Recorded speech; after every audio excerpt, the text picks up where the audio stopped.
আমাদের প্রাথমিকভাবে তাকে জিজ্ঞাসাবাদে যেটি বলেছে যে যখন সে গৃহকর্ত্রী সে তার চুরির ঘটনাটি তাকে পুলিশে দেওয়ার জন্য সেই গৃহকর্তা তখন স্কুলে ছিলেন, তাকে জানানোর জন্য যখন ফোন করতে উদ্যত হচ্ছিলেন, ঠিক সেই মুহূর্তে সে এসে অ্যাটাক করে।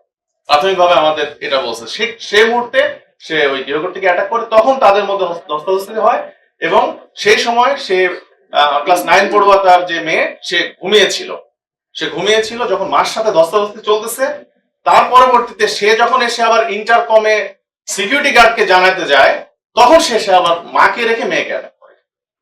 তো আমাদের কাছে প্রাথমিকভাবে এরকম মানে এই তথ্যটি এসছে।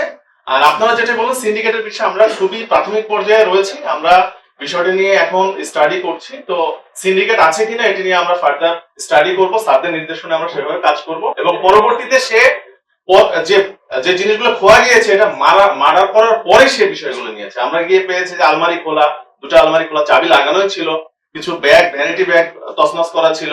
সবকিছু মিলিয়ে মার্ডার করার পরেই সে এই জিনিসগুলো হচ্ছে সেখান থেকে তার ব্যাগটাকে নিয়ে সে সেখান থেকে পালিয়ে। তাদের শনাক্তকারী হিসাবে তাদের যদি তথ্যগুলো নিয়ে রাখেন, তাহলে এই ধরনের অনাকাঙ্ক্ষিত ঘটনা আমরা এড়াতে পারবো।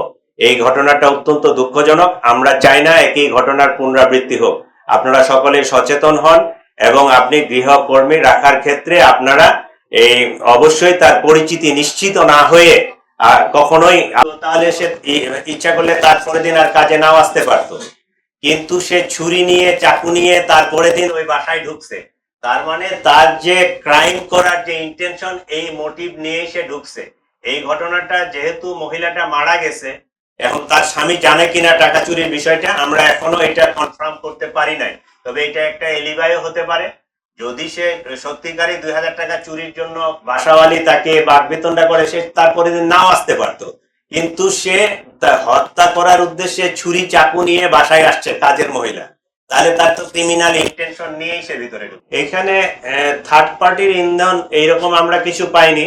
সে হেবিচুয়ালি এই কাজই করে। এর আগেও সে, আমি যেটা বক্তব্যে বলছি যে জুলাই 25-এ আরেক বাসা থেকে 8000 টাকা চুরি করছিল, ওইটা নিয়েও সে এর আগে ধরা পড়ছে, তারপর জিডি হয়েছে। ওইটাই কিন্তু এই মামলাটা ডিটেক্ট করার জন্য আমাদের ক্লু হিসাবে কাজ করছে।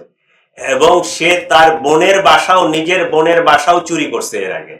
সে হেবিচুয়ালি এই চুরি করে অভ্যস্ত।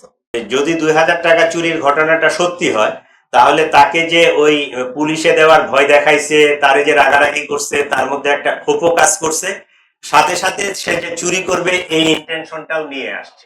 সে 4 দিন আগে আসছে এই বাসায় এবং সে এই একই এলিবাই সব জায়গায় দাঁড় করায়। ওই যে সিকিউরিটি গার্ডকে বলে যে আমার বাপ নাই, মা নাই, কেউ নাই, আমি পুড়ে গেছি, এই যে দেখেন আমার গলার পুড়া, তো আমাকে একটা কাজ জোগাড় করে দেন। ওই বাসার সিকিউরিটি গার্ড গুলো এরাও একটু বোকামির মনে হয় পরিচয় দিছে যে একটা লোককে কাজের জন্য আমি দিব, তার নাম ঠিকানা কোনো কিছুই জানবো না, বিষয়টা এরকম হওয়া উচিত না। তো তারে কাজ দিছে এবং দেখেন সে কত শিয়ানা, কোনো মোবাইল টোবাইল ইউজ করে নাই। এই 4 দিনে যে যাতায়াত করছে, সে একদম পুরো মুখ ঢেকে আসছে এবং সে এই কাজটা করার পরে কিভাবে সেফ এক্সিট হবে, সে তার কাপড় চোপড় চেঞ্জ করে মেয়েটার কাপড় চোপড় গুলো পরছে, মুখ ঢাকছে, একটা ওই ল্যাপটপের ব্যাগ পিছনে নিয়ে এজিফ যে বাসার মেয়ে প্রাইভেট পড়তে অথবা কলেজে বা ইউনিভার্সিটিতে বাইরে হয়ে যাচ্ছে, এই একটা এনভায়রনমেন্ট ক্রিয়েট করে সে বাইরে হয়ে গেছে।